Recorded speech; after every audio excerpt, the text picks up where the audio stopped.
അദാനി വിഷയത്തിൽ ഇന്നും പാർലമെന്റിൽ ബഹളം. പ്രതിഷേധത്തെ തുടർന്ന് ഇരുസഭകളും 12 മണി വരെ നിർത്തിവച്ചിരിക്കുകയാണ്. വിവരങ്ങളുമായി സിബി ചേരുകയാണ്. സിബി, അദാനിയുടെ അഴിമതിയിൽ പാർലമെന്റ് ഇന്നും പ്രക്ഷുബ്ധമാകുന്നതാണ് നമുക്ക് കാണാൻ കഴിഞ്ഞത്.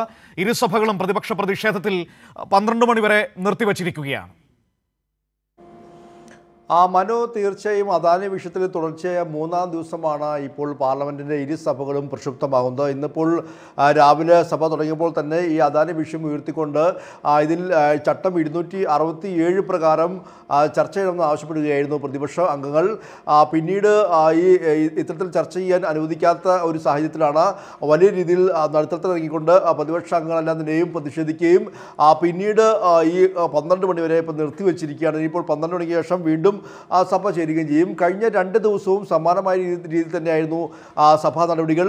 ഈ അദാനി വിഷയത്തിൽ ചർച്ച വേണമെന്നൊരു ആവശ്യമാണ് ഇപ്പോൾ പ്രതിപക്ഷം വീണ്ടും ഉന്നയിക്കുന്നത്. ഇന്നിപ്പോൾ കെ രാധാകൃഷ്ണൻ MP അടക്കമെല്ലാം തന്നെയും ലോക്സഭയിൽ ഈ അദാനി വിഷയം ചൂണ്ടിക്കാട്ടിക്കൊണ്ട് അടിയന്തര പ്രമേയ നോട്ടീസ് നൽകിയിരുന്നു. അതുകൂടാതെ ഈ ഉത്തർപ്രദേശിലെ സംഭാലിലെ വിഷയവുമായി സംഭാലിലെ വർഗീയ സംഘർഷവുമായി ചൂണ്ടിക്കാട്ടിക്കൊണ്ട് അടിയന്തര പ്രമേയ നോട്ടീസ് A റഹീം MP രാജ്യസഭയിലെല്ലാം നൽകിയിരുന്നു.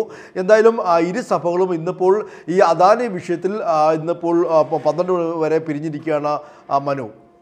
ശരി സിബി, ഏതായാലും പാർലമെന്റിൽ നിന്നും വലിയ പ്രതിഷേധത്തിനാണ് സാക്ഷ്യം വഹിച്ചത്. സിബി, അതായത് ഈ പ്രധാനപ്പെട്ട ഒരു കാര്യം, ഈ അദാനി അഴിമതിയിൽ ചർച്ച അനുവദിക്കുന്നത് വരെ ഈ രീതിയിൽ ശക്തമായ പ്രതിഷേധം ഉയർത്താൻ തന്നെയാണോ പ്രതിപക്ഷ തീരുമാനം?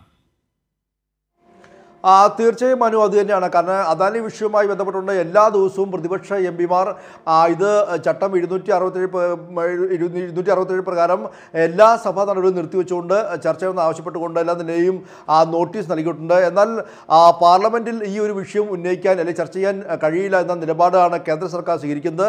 പക്ഷേ ഈ വിഷയം ചർച്ച ചെയ്യാതെ മുന്നോട്ട് പോകാനാകില്ല എന്ന നിലപാട് പ്രതിപക്ഷവും ഉയർത്തുന്നു. അതുകൊണ്ട് തന്നെ ഇപ്പോൾ ഈ തവണ ശീതള സമ്മേളനവുമായി ബന്ധപ്പെട്ടുകൊണ്ട് ഏകദേശം 16-ലധികം ബില്ലുകൾ സഭയുടെ മേശപ്പുറത്ത് വരേണ്ടതാണ്. പക്ഷേ ഇതൊന്നും തന്നെയും വരാൻ ഇപ്പോൾ കഴിഞ്ഞിട്ടില്ല. മാത്രമല്ല ഈ കഴിഞ്ഞ ദിവസം വഖഫ് ഭേദഗതി ബില്ലുമായി ബന്ധപ്പെട്ടുകൊണ്ടെല്ലാം തന്നെയും ആ ബില്ല് അവതരിപ്പിക്കില്ല എന്ന ഒരു തീരുമാനത്തിലേക്ക് BJP എത്തിയിട്ടുണ്ട്. അവിടെയും പ്രതിപക്ഷം ആവശ്യപ്പെട്ടത് ഈ JPCയുടെ റിപ്പോർട്ട് തിടുക്കത്തിൽ നൽകിക്കൊണ്ട് ഈ ഒരു വഖഫ് ഭേദഗതി ബിൽ കൊണ്ടുവരരുതെന്നൊരു ആവശ്യം പ്രതിപക്ഷം ഉന്നയിക്കുകയും പ്രതിഷേധിക്കുകയും ചെയ്തിരുന്നു. ഇതുമായി ബന്ധപ്പെട്ടുകൊണ്ട് ലോക്സഭാ സ്പീക്കർക്ക് കത്ത് നൽകുകയും ചെയ്തിരുന്നു. എന്തായാലും ഈ പ്രതിപക്ഷത്തിൻ്റെ ആവശ്യം പരിഗണിച്ചുകൊണ്ട് BJPക്ക് ഈ വഖഫ് ഭേദഗതി ബിൽ ഇത്തവണ ഈ ഒരു ശീതള സമ്മേളനത്തിൽ കൊണ്ടുവരില്ല എന്ന് ഇന്നലെ പറയേണ്ടി വന്നു. എന്തായാലും ഈ വഖഫ് ഭേദഗതി ബില്ല് ഈ തവണ എന്തായാലും ഈ ശീതകാല സമ്മേളനത്തിൽ ഉണ്ടാകില്ല.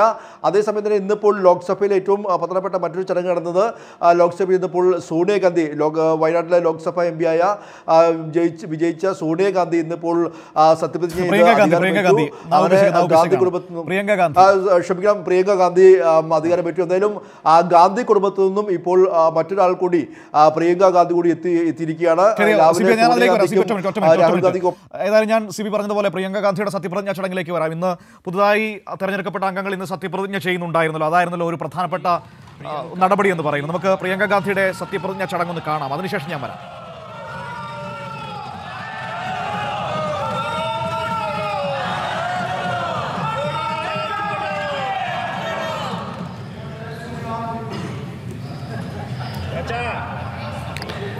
मैं प्रियंका गांधी वाड्रा, जो लोकसभा की सदस्य निर्वाचित हुई हूँ, सत्यनिष्ठा से प्रतिज्ञा करती हूँ कि मैं विधि द्वारा स्थापित भारत के संविधान के प्रति सच्ची श्रद्धा और निष्ठा रखूँगी।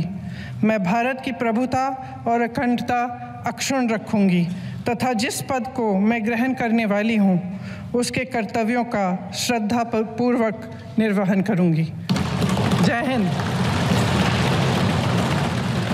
വയനാടിന്റെ MP ആയി പ്രിയങ്ക ഗാന്ധി ലോക്സഭയിൽ സത്യപ്രതിജ്ഞ ചെയ്യുന്ന ദൃശ്യങ്ങളാണ് നമ്മൾ കണ്ടത്. സിബി അത് പറഞ്ഞുകൊണ്ടിരിക്കുകയാണ്. സിബി, പ്രിയങ്ക ഗാന്ധി ഇതാ ലോക്സഭയിൽ വയനാടിന്റെ MP ആയി സത്യപ്രതിജ്ഞ ചെയ്തിരിക്കുകയാണ്. നെഹ്റു കുടുംബത്തിൽ നിന്ന് മറ്റൊരാൾ കൂടി ഇപ്പോൾ എത്തിയിരിക്കുകയാണ്. ഇവിടെ പ്രധാനപ്പെട്ട 2 കാര്യങ്ങളുണ്ട്. ഒന്ന്, വയനാട് പോലൊരു സ്ഥലത്തേക്ക് വന്ന് പ്രിയങ്ക ഗാന്ധി മത്സരിച്ചതിൻ്റെ രാഷ്ട്രീയം, അത് വളരെ പ്രധാനപ്പെട്ട ചോദ്യമായി ഇവിടെ ഇടതുപക്ഷം ഉയർത്തിക്കൊണ്ട് വന്നത് ഇപ്പോഴും അന്തരീക്ഷത്തിൽ നിൽക്കുകയാണ്. എന്തുകൊണ്ട് ഈ BJPയുടെ ശക്തി കേന്ദ്രങ്ങളായ ഇടങ്ങളിൽ പോയി മത്സരിക്കുന്നില്ല? ഭയമാണോ എന്നതടക്കമുള്ള ചോദ്യങ്ങൾ നിൽക്കുന്നു. മറുവശത്ത് BJP ഉയർത്തിക്കൊണ്ടുവരുന്നൊരു വലിയ ആക്ഷേപമുണ്ട്. കോൺഗ്രസിനുള്ളിൽ കുടുംബവാഴ്ചയാണ് നടന്നുകൊണ്ടിരിക്കുന്നത്. ഈ നെഹ്റു കുടുംബത്തിന് വേണ്ടിയാണ് ആ പാർട്ടി പ്രവർത്തിക്കുന്നത് എന്നതടക്കമുള്ള അവരുടെ ആക്ഷേപങ്ങൾക്ക് കൂടി ബലം വയ്ക്കും. ആ 2 പ്രശ്നങ്ങൾ ഇതിനകത്ത് നമുക്ക് കാണാൻ പറ്റും. എന്തായാലും പ്രിയങ്ക ഗാന്ധി ഇന്നിപ്പോൾ ഭരണഘടന ഉയർത്തിപ്പിടിച്ചുകൊണ്ട് കേരള സാരിയൊക്കെ കൊടുത്ത് ഇന്നിപ്പോൾ സത്യപ്രതിജ്ഞ ചെയ്ത് അധികാരമേറ്റിട്ടുണ്ട്. ഇനിയിപ്പോൾ നമുക്ക് നമ്മുടെ മുന്നിലുള്ള ഏറ്റവും പ്രധാനപ്പെട്ട കാര്യം എന്ന് പറയുന്നത് ഈ വയനാടിൻ്റെ ഇതുമായി ബന്ധപ്പെട്ടുള്ള എല്ലാ നിലയും ഇത്തരത്തിൽ ആവശ്യം കേന്ദ്ര സഹായം നമുക്ക് ഇനിയും ലഭിക്കേണ്ടതുണ്ട്. എന്തായാലും പ്രിയങ്ക ഗാന്ധിക്ക് അതിൽ എത്രത്തോളം ഇതുമായി ബന്ധപ്പെട്ട എല്ലാ നിലയും മുന്നോട്ട് പോകാൻ കഴിയുമെന്നെല്ലാ നിലയും നമുക്ക് ഇനി വരും ദിവസങ്ങളിൽ വ്യക്തമാകും. അതേസമയം തന്നെ മനു നേരത്തെ പറഞ്ഞ നോർത്ത് ഇന്ത്യയിൽ, അതായത് ഈ BJPയും കോൺഗ്രസും നേരിട്ട് ഏറ്റുമുട്ടുന്ന നോർത്ത് ഇന്ത്യൻ സംസ്ഥാനങ്ങളിൽ പ്രിയങ്ക ഗാന്ധിയും അല്ലെങ്കിൽ നെഹ്റു കുടുംബത്തിലുള്ള ആളുകൾ മത്സരിക്കാതെ വയനാട്ടിലെത്തി മത്സരിച്ച് വിജയിക്കുന്ന ഒരു സ്ഥിതിവിശേഷം അല്ലെങ്കിൽ അത്തരത്തിൽ പാർലമെന്റിലേക്ക് എത്തുന്ന രീതി ഇപ്പോൾ ഈ നെഹ്റു കുടുംബത്തിൽ ഉണ്ടാവുകയാണ്. പ്രത്യേകിച്ച് നമുക്കറിയാം രാഹുൽ ഗാന്ധി വയനാട്ടിൽ നിന്ന് മത്സരിച്ച് വിജയിക്കുന്നു. അതോടൊപ്പം തന്നെ പിന്നാലെ പ്രിയങ്ക ഗാന്ധിയും വയനാട്ടിൽ നിന്നാണ് ആദ്യമായിട്ടാണ് പ്രിയങ്ക ഗാന്ധി ലോക്സഭയിൽ എത്തുന്നത്. അതും വയനാട്ടിൽ ഇത്തരത്തിൽ ഇന്ത്യ സഖ്യം അല്ലെങ്കിൽ BJPക്ക് എതിരമായ മതനിരപേക്ഷ കക്ഷികളുമായിട്ട് തന്നെ നിലയും പരസ്പരം മത്സരിച്ചുകൊണ്ട് എത്തുന്ന സ്ഥിതിവിശേഷം അതൊരു മറ്റൊരു ഒരു തെറ്റായ രാഷ്ട്രീയ സന്ദേശം കൂടിയാണ്. പ്രത്യേകിച്ച് BJP അത് വളരെ വലിയ പ്രചരണ ആയുധമാക്കി എടുക്കുകയും ചെയ്യും. അതായത് BJPക്ക് എതിരെ നേർക്കുനേർ പോരാടിക്കൊണ്ട് ഈ നെഹ്റു കുടുംബത്തിൽ നിന്നും ഒരാൾ പാർലമെന്റിൽ എത്തുമ്പോൾ അതൊരു മറ്റൊരു ശരിയായ രാഷ്ട്രീയ സന്ദേശം നൽകുകയും ചെയ്യും. പ്രത്യേകിച്ച് നമുക്കറിയാം എല്ലാ സംസ്ഥാനങ്ങളും നോക്കിക്കഴിഞ്ഞാൽ അവിടെ എല്ലാം തന്നെയും പ്രത്യേകിച്ച് നോർത്ത് ഇന്ത്യയിൽ എല്ലാം തന്നെയും ഈ കോൺഗ്രസ് ഒളിച്ചു പോകുന്ന അല്ലെങ്കിൽ കോൺഗ്രസ് ഒറ്റയ്ക്ക് മത്സരിച്ച് വിജയിക്കാൻ കഴിയാത്തൊരു സാഹചര്യത്തിലേക്ക് പോകുന്നു. ഈ അടുത്തിടെ നടന്ന എല്ലാ നിയമസഭാ മണ്ഡലങ്ങളും ഹരിയാന ആയാലും അതോടൊപ്പം തന്നെ മഹാരാഷ്ട്ര ആയാലും എടുത്തു നോക്കിയാൽ പോലും കോൺഗ്രസിന് അവിടെ വ്യക്തമായ ഒരു ലീഡ് ഉയർത്താനോ അല്ലെങ്കിൽ കോൺഗ്രസിന് ഒരു മുന്നേറ്റം ഉണ്ടാക്കാനോ കഴിയുന്നില്ല. എന്തായാലും നെഹ്റു കുടുംബത്തിൽ നിന്നും സോണിയാഗാന്ധി കാര്യങ്ങൾ വ്യക്തമാണ്. പ്രിയങ്ക ഗാന്ധി വയനാടിന്റെ MP ആയി സത്യപ്രതിജ്ഞ ചെയ്തിരിക്കുന്നു. അതാണ് ഇപ്പോൾ ലോക്സഭയിൽ ഇന്ന് മലയാളികളെ സംബന്ധിച്ച് ശ്രദ്ധേയമായ ഒരു കാര്യമെന്ന് പറയുന്നത്. മറ്റൊന്ന്, അദാനി അഴിമതിയുമായി ബന്ധപ്പെട്ട് വലിയ പ്രതിഷേധം പാർലമെന്റിന്റെ ഇരുസഭകളിലും ഉണ്ടാവുകയും 12 മണി വരെ പ്രതിഷേധത്തെ തുടർന്ന് ലോക്സഭയും രാജ്യസഭയും പിരിയുകയും ചെയ്തിരിക്കുകയാണ്. വിവരങ്ങളാണ് CB ദില്ലിയിൽ നിന്ന് നമുക്ക് നൽകിയത്.